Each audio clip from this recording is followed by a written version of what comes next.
Gráinney, it's your first year as delegate. How are you finding things so far?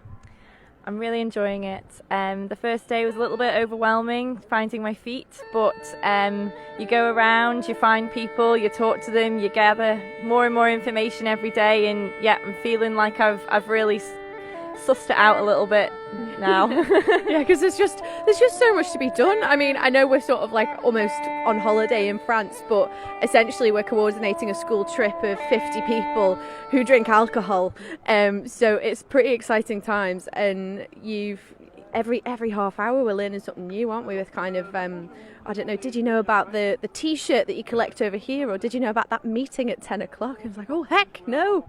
Absolutely. The day is very fluid and changeable. You may have a schedule that you're working towards, but that will change every hour, every half an hour, and you've just got to keep on communicating with your team to make sure that everyone knows where they need to be and when the festival might have additions here and there and opportunities there and here, and when our performers, if they've got a hiccup, or they're not sure where they're going, or they've lost this or that, you've got to just constantly be on the ball. So it's keeping us on our feet for certain, but we are keeping above the tide line here with it.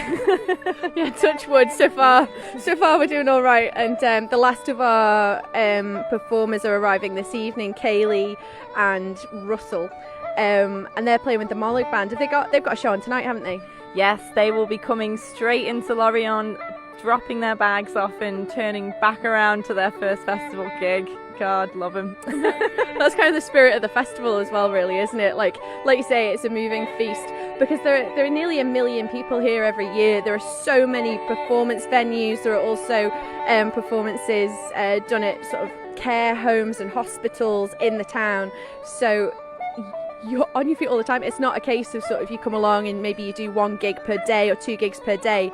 Mira Royal's got a big day on Thursday. She's got about 7 appointments that I've seen so far. Absolutely, she's got a whacker of a day. Starts off with a press conference, and she'll be playing in the reservoir, which is a water tank with the most beautiful acoustics. So that will sound really good in there, very ethereal.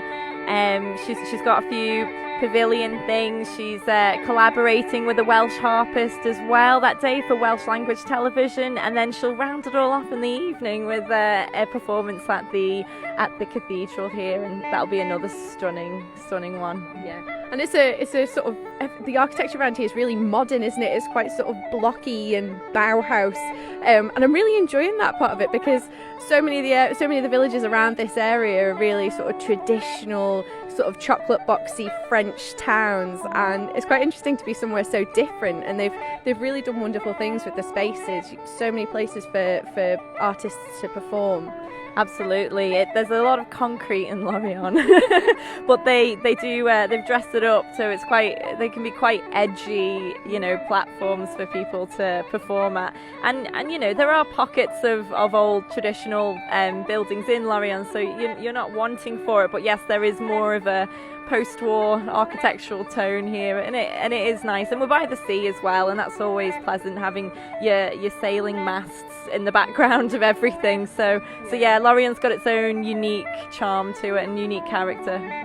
And we've still got many days left. We're only on Tuesday. This festival runs until Saturday, and there's just so much. I've just been distracted. I'm just looking at the Uilleann Piper over there doing a demonstration, I think, with a crowd of onlookers there. And that's kind of there's so much more of this still to come. We're going to record Mira on Thursday, so you can hear her and hopefully see her as well performing in the reservoir, which is like nothing I've ever seen before. But there are so many opportunities for people to kind of keep on top of what we're up to. We're using a hashtag Man in Lorient. There'll be interviews posted on our podcast channel at manxradio.com, and we're also all over Facebook, all over Instagram. Keep in touch with Manx Radio, and we'll be showing you all of the wonderful things that are happening here at Lorient. Gráinney, good luck for the rest of the day. We've got another busy evening ahead. What's on your schedule next? So Mira is performing in one of the heats for the Louis Craison Trophy, which is a competition here, and we are hoping that she will make it into the final at the weekend. We'll be there supporting her. We'll then be hightailing it over to catch the Mollig band who are performing at Espace Parole, and that will be smashing as well. And then there'll be quite a few pavilion slots. Our own pavilion will feature a lot of our artists this evening, so another busy one. Yeah, something to see all of the time, so stay tuned. Thanks for joining us.